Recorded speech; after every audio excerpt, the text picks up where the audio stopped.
Hi everyone, this is our channel, Meet the Real Story. Please like, share and subscribe. 7 years old can be a very critical age in a human's life. It's the year we graduate from first grade to second grade.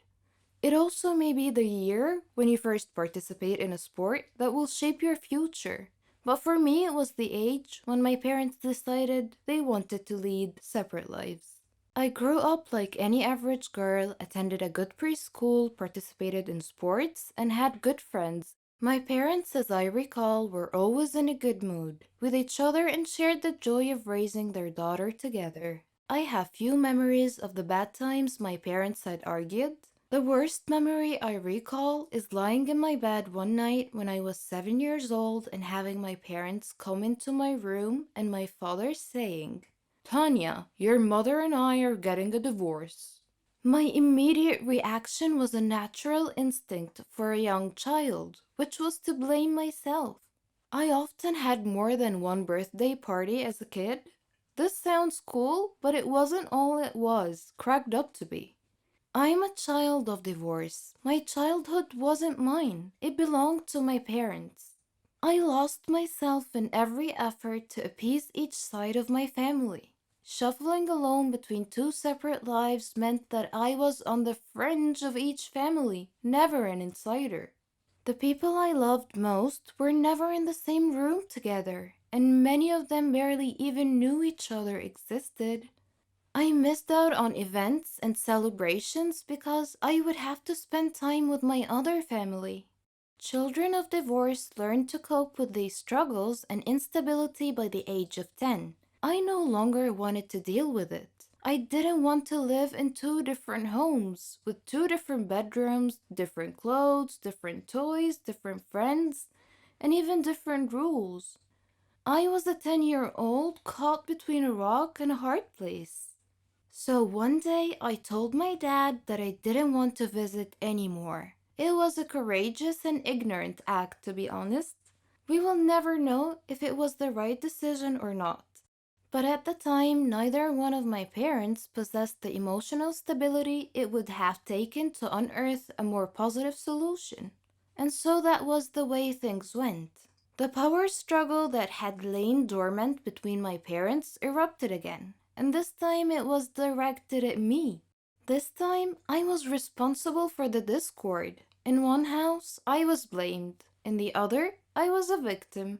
There were no more multiple birthday parties. Instead, there was stability and consistency in one house, anger and avoidance in the other. Choice is met with consequences, and as time went on, I fell out of touch with my dad's family. It's hard to stay in touch with people connected to someone we have pushed away. Cousins I used to play with were erased from my life. We never visited again. Was that because it's best to keep served ties cut? Or was it my punishment for being a horrible child? All I knew was silence and loss. When I was in my early teens, my mom remarried and I met new cousins. I learned new Christmas traditions and sat with new kids at the dinner table. Instead of being ushered from one family to the other, life settled down. Even though I heard from my dad only once or twice a year, life was fairly stable. But that changed again when my mom and stepdad split up during my first year of university. I tried to keep in touch with my family members every time I went home for the holidays. Again, I tried to please everyone while anxiety flooded my thoughts. Whom should I spend Christmas Eve with? Should I visit with this family or that one? Will they be offended if I don't make time to see them? Will they be offended if I don't bring presents? I would have loved to have everyone drop by and visit me, but that would not have gone very well at my mom's house. Instead, I diligently visited everybody on my own, carrying thoughtful little presents I bought on my student budget. I would make small talk and feel like an outsider. I was always the awkward guest, never the welcoming host. For 10 years after I graduated from university, I lived away from home. Not a single family member from any one of my four families, save for my mom, came to visit, called, or even let me know when they flew through town. Yet, every time I went home for Christmas, I scheduled visits, bought presents, and made time to see as many people as I could. I did this to make them feel good, not me. 2 years ago, I moved back home, and now I live less than a day's drive away from all four of my families, their new spouses, and young kids. We're all connected on Facebook, but my mom is still the only person who ever calls or visits. When I hear that a family member passed through town but didn't call, it saddens me. But I realize that they don't call because they don't really know me. To them, I was never a fixture. I was only ever around a few Christmases here and there, and although they were my family, I was never theirs. They don't know that they are just one of several people spread across four different families that I wasn't able to keep in touch with. Sometimes divorce spreads us too thin to make anything real, lasting family connections. This summer, I am getting married and starting my family. I'm trying not to have too many expectations. I know no family is perfect, but my soon to be husband is the king at keeping in touch with people. He's persistent, charismatic, forgiving, and loyal. He's teaching me what family means. Together, we will teach our kids to reach out to one another with compassion and to stick by each other through times of darkness. I'm looking forward to joy and friendship with my new family, and I plan to do everything I can to stay married. A suspicious mind can be a gift or a curse, depending on how a person uses it. Lend me your ears and listen to my story. My name is Sasha, and I am 21 years old. I have a suspicious mind. I see an Indian behind every tree. I suspect anyone and everyone of having ulterior motives and designs. If anyone makes any claim, I will research it to determine its veracity.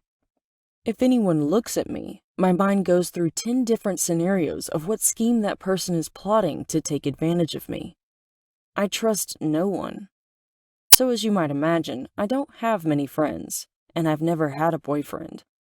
I just naturally assume all people are two-faced scalawags.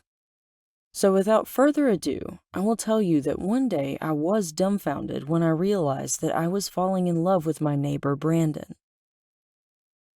He was a weird, introverted guy who looked and behaved just like a vampire. Data gathering, you know. I noticed that I never saw him in the daylight, only at nighttime when he went to work. Like me, he didn't have many friends, and he didn't speak much. Everyone I knew agreed that he was definitely a weirdo. But there was something about him I liked. He was my cup of tea. I explored his Facebook page and concocted silly reasons to need to talk to him. We would meet and chat on numerous occasions, and I discovered that he liked me and was watching me too. He asked me to marry him one day, and I accepted immediately. It was difficult persuading my family that he was an okay guy, but I managed to convince them. I felt that he had a mysterious streak in his character, some dark secret in his life. But I was attracted to that and was okay with it. We prepared for our wedding reception. I did errands in the mornings and he did errands in the evenings. Then the night actually, came when we got married. As we spent more time together, I noticed that Brandon seemed very sensitive to bright lights. If any place were too well lit, he would make up an excuse and ask to leave. I noticed that his face was always pale. I noticed that his room at home had only a small lamp, and he liked his steaks exceedingly rare and bloody. Whenever he happened to see an injury, he would gaze hungrily at the oozing blood, just like I've seen in vampire movies. I truly wondered if he might be an actual vampire. One day I walked into his room, and when he looked up and saw me, his smile was creepy and eerie. I teased him and asked him not to hurt me, and he smiled. He offered to tell me a secret if I promised not to tell anyone. He told me that he had been hiding a dark secret for a long time, and he longed to share it with me. I held my breath. It was coming. He was going to confess to being a vampire. I was crestfallen when he instead told me that he had a rare illness that accounted for his pale face and rendered him sensitive to light. He said he was tired of keeping the secret to himself and felt relieved to have someone to share it with. I hugged him, crying, and told him that I didn't mind at all. And here I was, so sure my husband was a vampire. Am I insane or what? A teacher earns the respect of his students and also serves as an exemplary role model. Unfortunately, student adoration of teachers is on the wane in society now.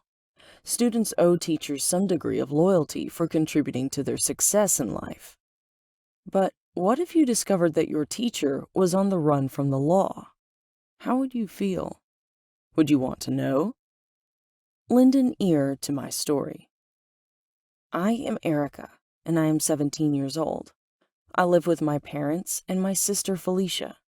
My lifelong dream was to excel in all areas of life. I did well in school, and my parents noticed my stellar intellect from an early age. So they encouraged and supported my education in every way. I loved and respected all the teachers who ever taught me. I respected them for their efforts, and I took a dim view of my fellow students who didn't respect them. I even respected the teachers who taught me unimportant subjects. Though I respected all my teachers, past and present, I hadn't yet found any worthy of being a good role model for me to follow until one day a new chemistry teacher, Mr. Franklin, came to our school when our previous teacher resigned to travel abroad with her family. From the very first moment when he first entered the classroom, I was charmed by his charisma. He seemed quiet, self-confident, and venerable. But it wasn't just me.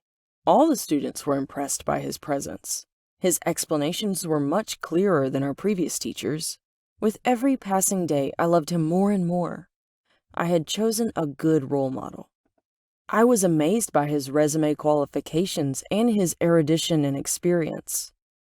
I liked to chat with him on breaks to benefit from his experience, wisdom, and insights. He never indicated that I was an annoyance to him.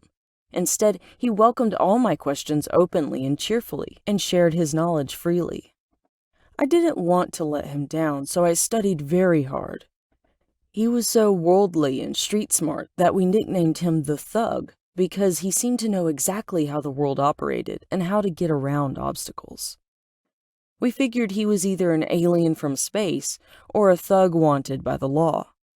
Then one day while browsing the internet, I came upon a strange coincidence. I read about an intelligent serial killer who committed brutal crimes without leaving a trace. Some witnesses had seen him and described him to the police. The resultant face sketches looked exactly like Mr. Franklin, as if he had a twin brother. The first thought that came into my mind was that this was one weird coincidence. When I went to school the next day, I showed him the news article and the sketch of the serial killer. When he saw the sketch, his features darkened. He asked me where I had read this news, and I told him that it was from a news website.